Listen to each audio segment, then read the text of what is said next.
Hey everyone, Joe Waxman here. This morning, I want to look at the chart of actor Tom Cruise. And before I begin, just want to remind you all to hit that like button, subscribe if you haven't already, and share it.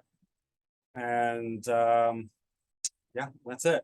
Let me share my screen.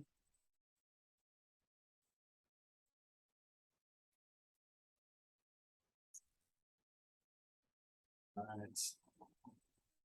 So this is by request. Somebody asked for me to look at Tom Cruise chart. So here it is.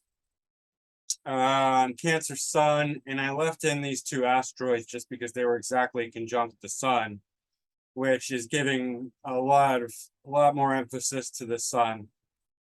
And he's got a lot of emphasis on his Sun, some distinct patterns that really are pretty obvious, but we'll get to that. But his Sun's in the 9th house in Cancer, and it's actually got a mutual reception by sign, not by degree, with the Moon.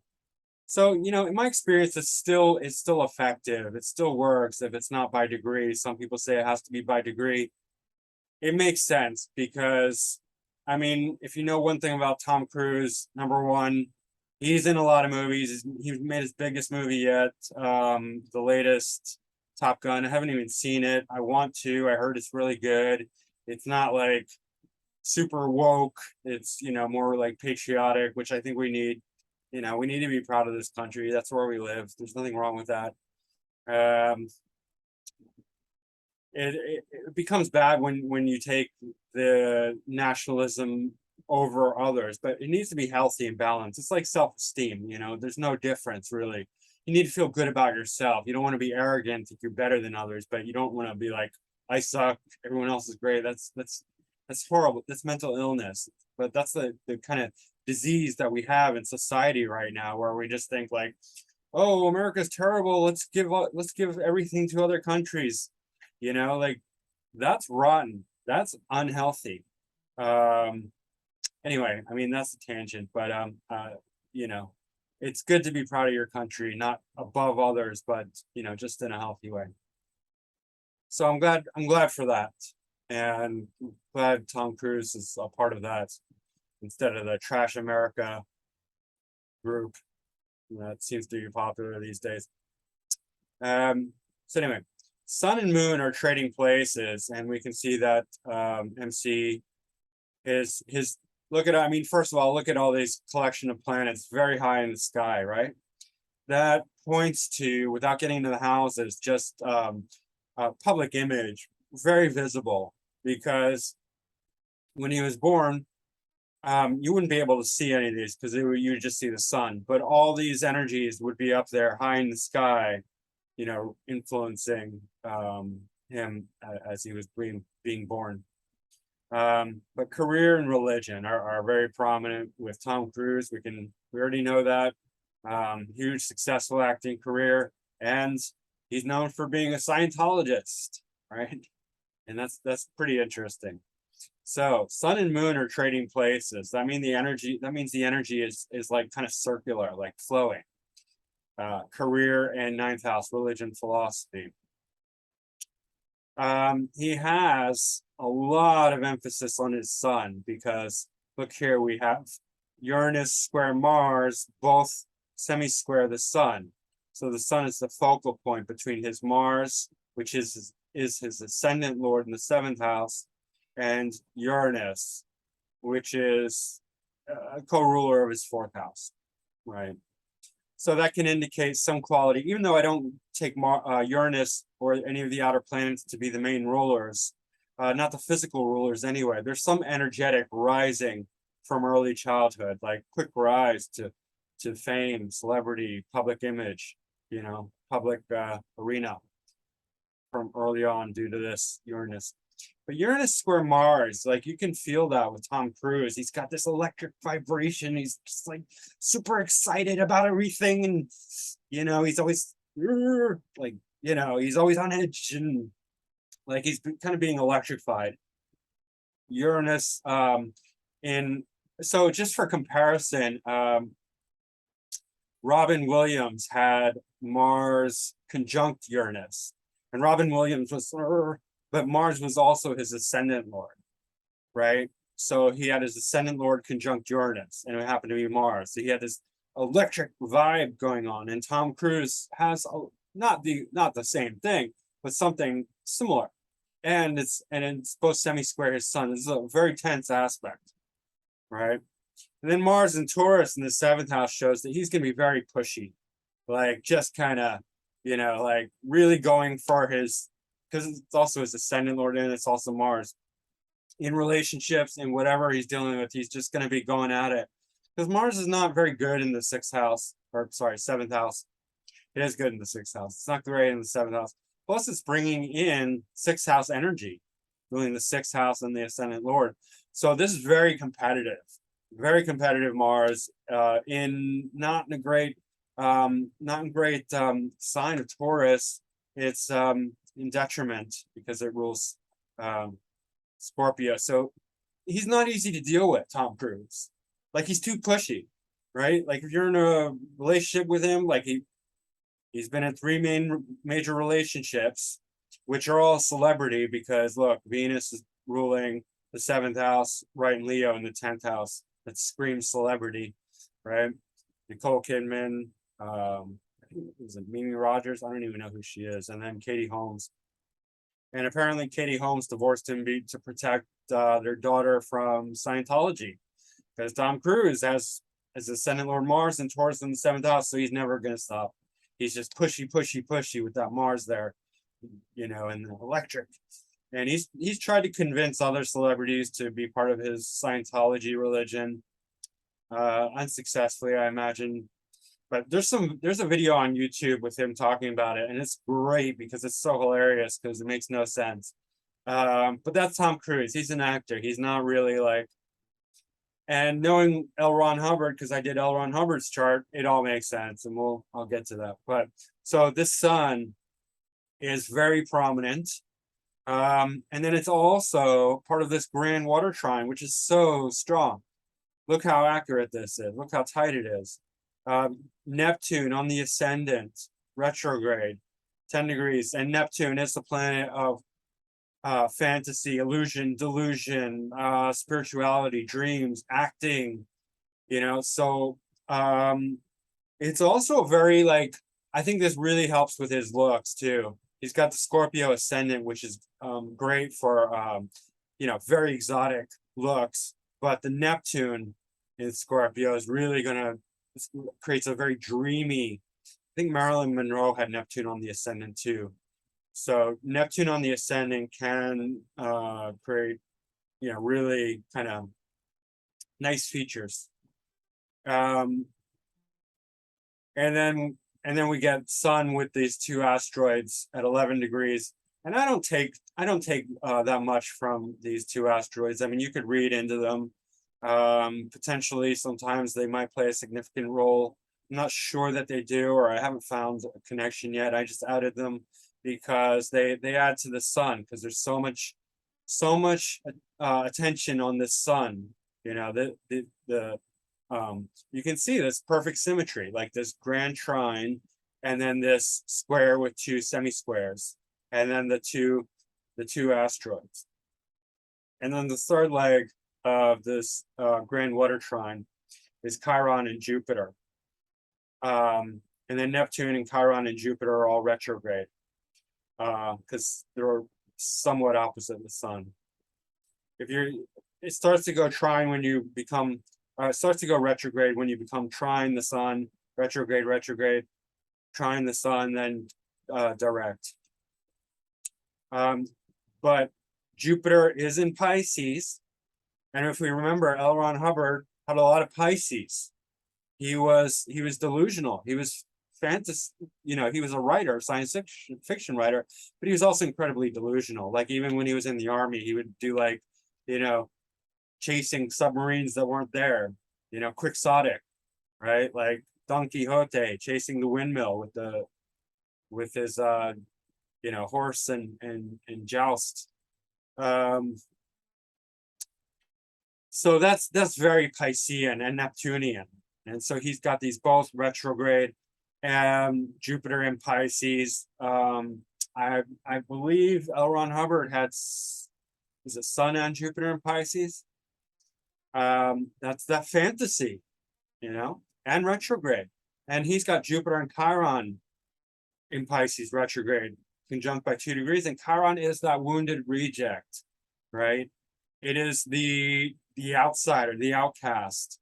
And so no wonder his belief system, which his sun is in the 9th house and his Jupiter is in fantasy delusion Pisces, it's in good dignity here. I'm not saying he's not compassionate, caring, but probably, you know, also with Neptune here, very prone to fantasy. Not really, there's no, well, I guess his Pluto's in Virgo, and that's opposite the Chiron by 2 degrees, so it's drawing in the Jupiter, but it's not strong enough. There's not strong enough Virgo energy to really, Virgo is what you need to pull yourself out of the Neptunian Piscean fog of delusion.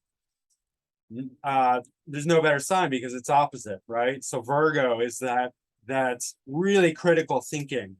That's going to be like, that's false, that's true, that's crap, that's good.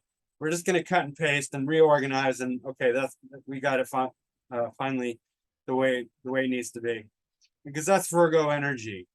Pisces energy is highly creative, highly imaginative, right?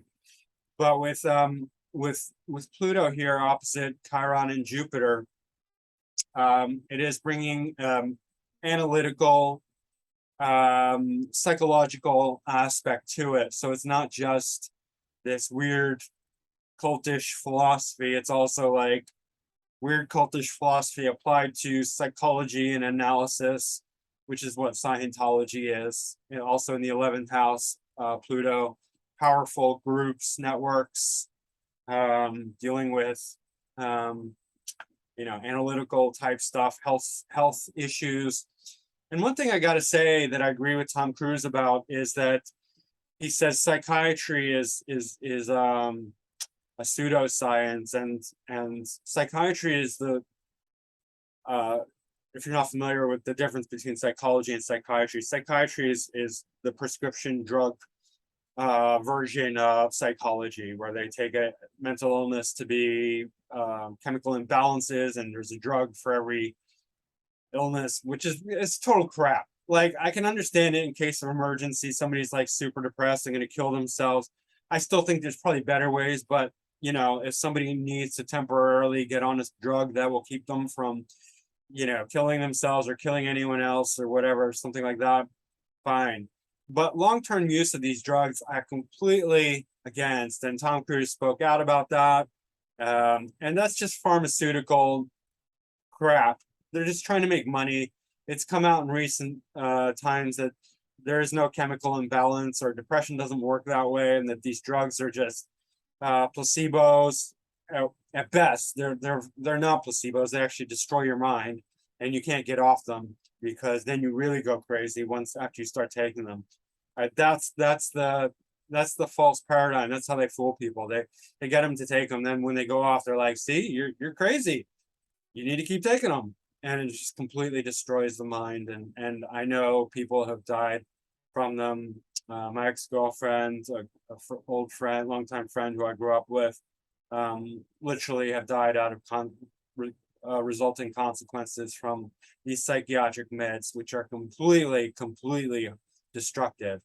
Like right up there with heroin, meth, crack, and I make no apologies, and it's not hyperbole. Like the pharmaceutical drugs will kill you and destroy your brain.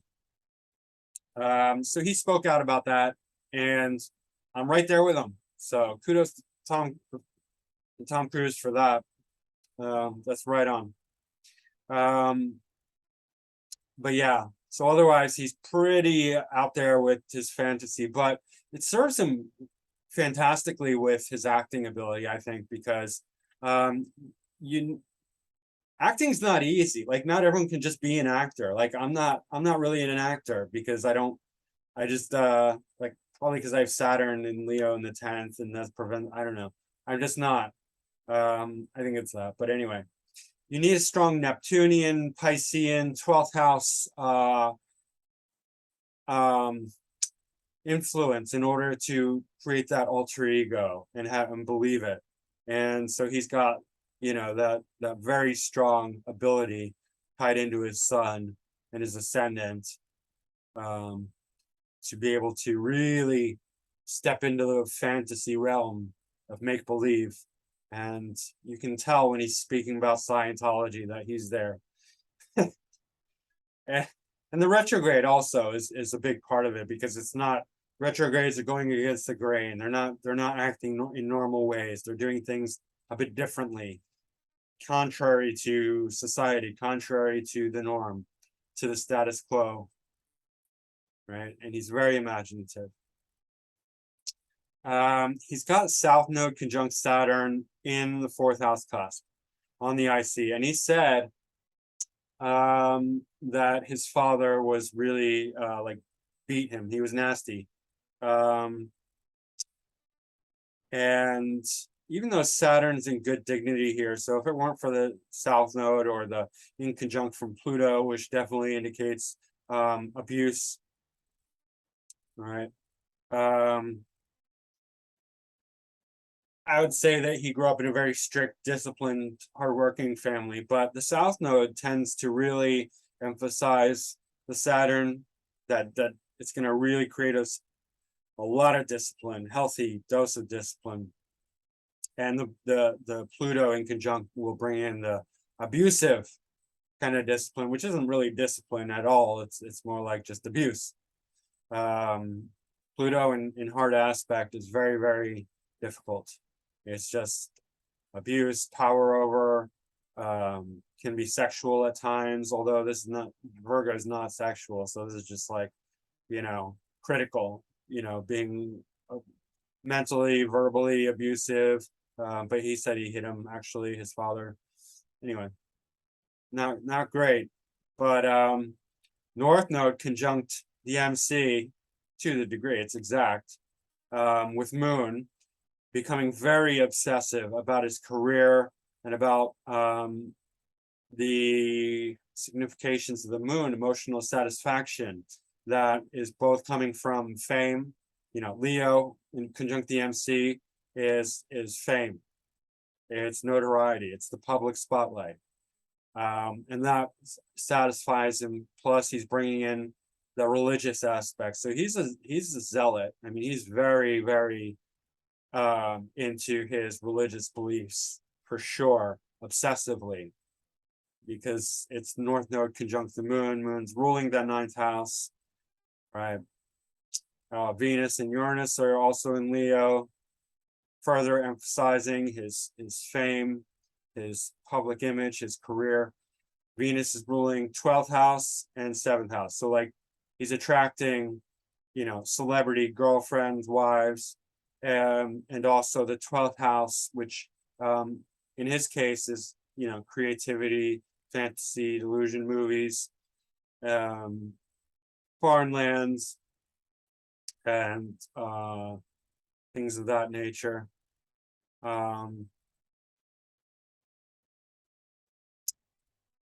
His North Node being conjunct his MC shows that he's not going away from the public spotlight. And considering that Top Gun, the latest Top Gun, was his highest grossing film ever for him, shows that he's just gonna keep. That doesn't show it, but that's a validation of this, which says that it's just gonna keep. He's gonna be obsessively pursuing his career, his movie career, his movies, his fame. It's not going away. Tom Cruise is just going to be doing more and more big movies. He's probably become one of the biggest movie stars of all time. Because North Node just doesn't. It's obsessive. It's a material gain. It doesn't stop. It's just going on and on and on. Now the nodes are also squaring this Neptune, and whenever a planet is square the nodes, it's bringing in significance of the south and north node in a tense way, in a square way. So it's creating a lot of tension around this Neptunian fantasy creation delusion, Neptunian fog, and it's blowing it up, because whether it's south node or north node, it's going to add this element of expansion, of like bigger than life. The nodes really emphasize whatever it touches, whether it's conjunct, square, or trine, right? That's what you got to look out for with the nodes. The conjunction mostly, the square and the trine also. The square will be in a more tense way, the trine in a more easy, harmonious way. But this Neptune is going to be very emphasized, as well as this moon and also the Saturn south node. Saturn being in good dignity, then he does have this quality of being very disciplined and very well respected. Tom Cruise has he could potentially, I'm not saying that he wants to be like a politician, but I think he could probably run for some office and win, because he has that level of respect and authority. Although he's too religious, so that's probably a huge turnoff. Like if he's, he'd probably want to start talking about Scientology. So in other words, let's rephrase that. I know that he's been an ambassador for Scientology and been a successful one at that.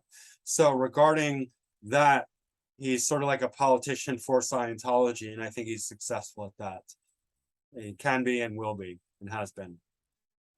Advocating for the religious exemption of Scientology, the religious validation of Scientology in various countries. He's an ambassador for Scientology. That's what fourth house can mean. It can mean representing something, as in like a politician representing their homeland. For him, this is representing his religious home, his home base in Scientology.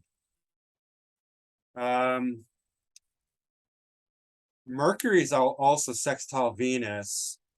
Mercury is ruling the 8th house, so 8th lord in the 8th house. So that's great for his 8th house. 8th house can be such a difficult house that if you have the 8th house lord in the 8th house, that really benefits it, because now the bad things that are associated with the 8th house, crisis, death, trauma, sexuality, stuff of that nature, it stays in the 8th house, and it keeps it contained. It's also bringing in the 11th house in the 8th house.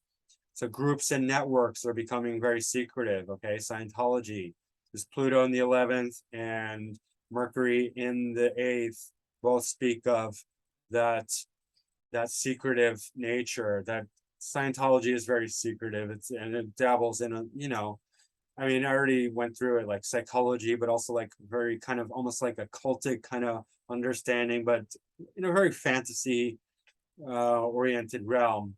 He's very smart, Tom Cruise, because Mercury in Gemini is really brilliant, potentially. A lot of times it is, and it's in the 8th house, so it's going very deep. So he's a deep thinker, but he's also quite delusional, very fantasy oriented. And with the Venus in Leo in the 10th house, trine exactly, or sorry, sextile exactly to the Mercury, he's really able to express himself well, because his mind is coming out through this Venus, this very public, prominent Venus. 8th house planets are a little bit more hidden, but they need a way to come out. They need a way to come out. So here his Mercury is coming out through his Venus, right into the public eye. So that's very prominent, very strong. This is also Mercury and Venus are great for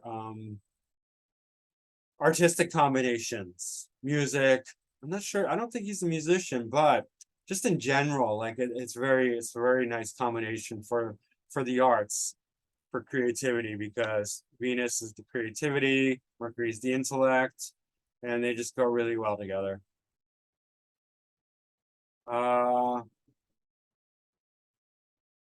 let's see, is there anything else? Second Lord in the fifth house, that's great for acting. Because second Lord is the speech, fifth house is, they're a very entertaining house. Performance, fun games, being seen because it's trine the ascendant. Yeah, I mean, really prominent, really, really strong, excellent chart. Great for acting, great for the public spotlight, great for fame.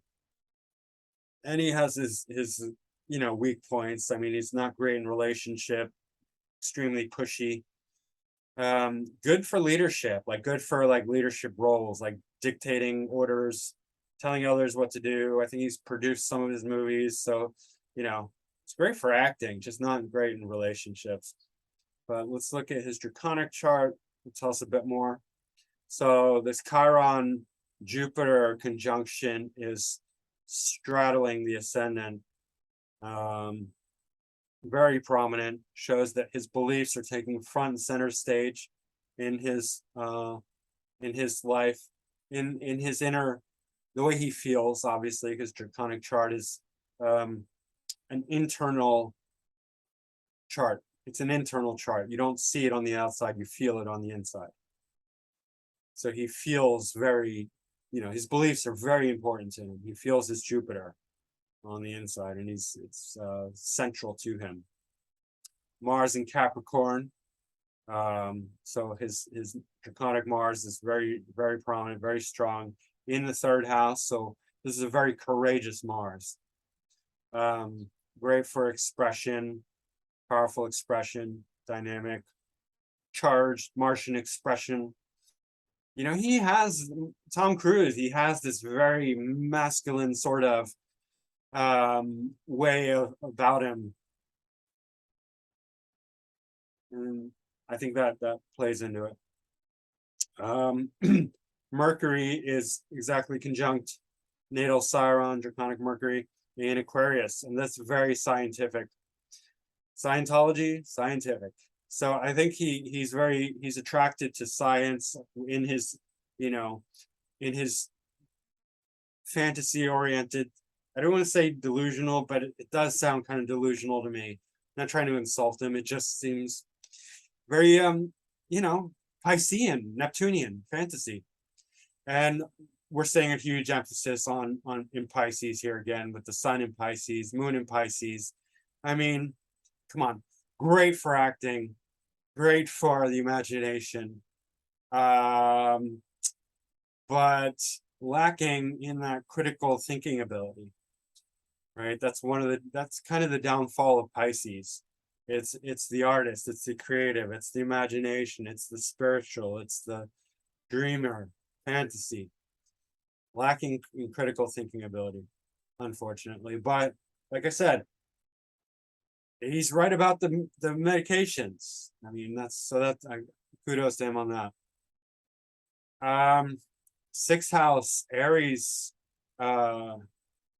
placements, MC, Venus, Uranus, and Pluto, all in Aries, all basically in the sixth house. So he's very competitive on the inside, very,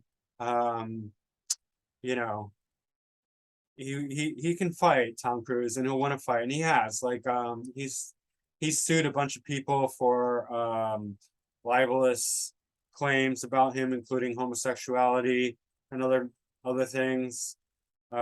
He's always ready to fight.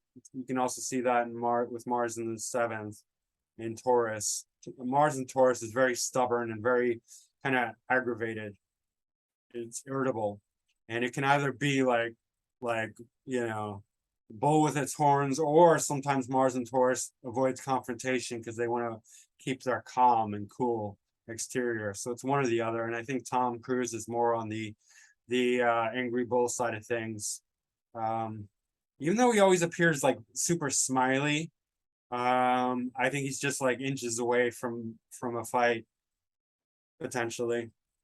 And we can see that with the strong Aries sixth house placements, especially Pluto and Uranus. And Yeah. Um, because remember, after all, this is Scorpio's chart, and one of the reasons Scorpio is so such a fighting contender is because Aries is in the sixth house. Sixth house is naturally a house of competition and fighting, um, as well as other things, service to others, mundane. I mean, he might be very into cooking as well with Venus here. Um, lawyer stuff you can also see here, work, just hard work. Um, but the fighting competition is very strong in the sixth house. Neptune in Cancer, conjuncting the ninth house. That's extremely telling as far as his religious beliefs, the fantasy, the delusion, Scientology, very Neptunian. Ascendant in the eighth house over Mercury. Um, those hidden secrets, they're staying here because eighth lord in the eighth house does not, the energy is contained. So he really likes to keep his secrets a secret. And I'm sure he's got a lot of secrets, but they're just secret. And he's not going to tell anyone. That that's the thing. Even though Gemini loves to tell secrets. So probably they'll get out from here, here and there sometimes. But then he'll go and sue the person who let out the secrets. And you never know. You never know what's in that closet. Tom Cruise. Um, Saturn is at 0 degrees Libra, so here Saturn is exalted. Conjuncting the 12th house cusp. So he's got a very strong sense of justice. And Saturn is in good dignity in both draconic and natal. So um, he he's a hard worker and very disciplined, and um, has a lot of authority, and it's probably an excellent spokesperson for Scientology. And I think, with this Saturn in Libra, he really wants to go for the law and what's fair and what's balanced and what's just. That's important to him. And yeah, that probably also has a lot to do with the him not buying into the wokeness, the woke culture, because Saturn is on the 12th house cusp. The 12th house does relate to movies. And so I can see that, he feels like he needs to be a bit more fair and mature and balanced and just with his movies. And I think the latest Top Gun, I haven't even seen it, but I've heard it's great. But I think he does try and pick good movies that are going to be respectable and mature and balanced and fair. Also, with his action movies, you can really see Mars square Uranus, right? That's very much action. I never watched any of his Mission Impossible movies, to be honest. I'm not the biggest Tom Cruise fan, if I'm just gonna speak my mind. I don't dislike him, and I actually respect him for his, who he is. But just as far as an actor, I don't know. He's okay. I don't hate him. I don't dislike him. I'm just not super excited to see Tom Cruise. But hey, to each their own. Um, so that's pretty much it. Just for fun, I pulled up L. Ron Hubbard's chart just to see how it compares, and we have 21-degree Pisces Sun, 14-degree Pisces Mercury, and so the Mercury is right over Tom Cruise's Jupiter. So that makes a lot of sense. His ability to write and express and communicate his thoughts, is hitting Tom Cruise's natal Jupiter, his belief system. So that's why Tom Cruise is really very strong believer in Scientology. Also, his L. Ron Hubbard's natal sun is conjunct his Tom Cruise's draconic moon. And then he's also got all these other Pisces planets. And I'm sure we could find other Jupiter, Scorpio, draconic. I don't want to spend too much time on this. I just thought it was fun. Anyway, guys, that's it for Tom Cruise. And I hope you enjoyed this. Press the like button. Subscribe to my channel if you haven't already. Share it. And book a reading with me. You can find me at macroastrology.com. That's my website. And macrogoldmachine@yahoo.com is my email. So leave a comment if you like. And I will see you again soon. All right, thanks. Bye.